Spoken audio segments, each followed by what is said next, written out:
Pennington County's Care Campus is quickly becoming a model for the nation. Last to be finished, here on the second floor of the Care Campus, 64 addiction treatment beds, 32 male and 32 female. First, on the men's side, we have all these different rooms. And if you take a look inside, you'll see we have 2 sets of bunk beds, so you have 4 beds. They have the wardrobes. Everybody has their own space and a desk, and lots of light from outside.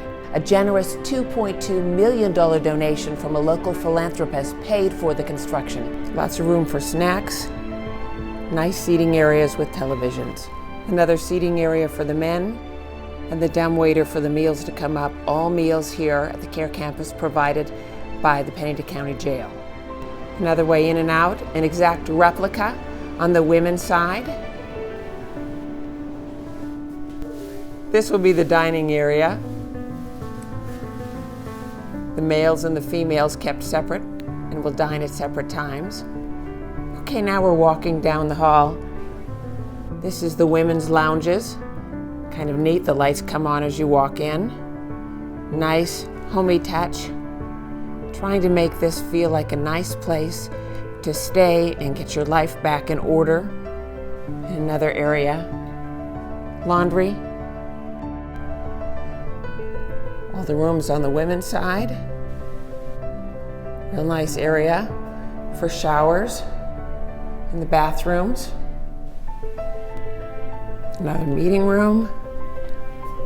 And our exercise room that will have some equipment in the very near future.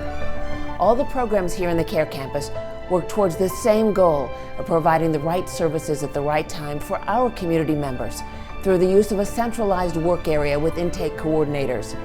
Everything is under one roof. We're trying to stop that inefficient revolving door of the same people with the same problems. That has proved inefficient and unhealthy for clients and their families, and far too costly for taxpayers. Pennington County has invested $14 million into this Care Campus, received a donation from a private citizen to complete the treatment beds upstairs, and $900,000 from the City of Rapid City.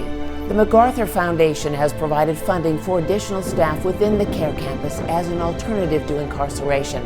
Regional Health provided a one-time financial donation for staffing assistance. Groups visit from around the country looking at ways to copy what we have been doing right here. The Care Campus, restoring mind, body, and spirit.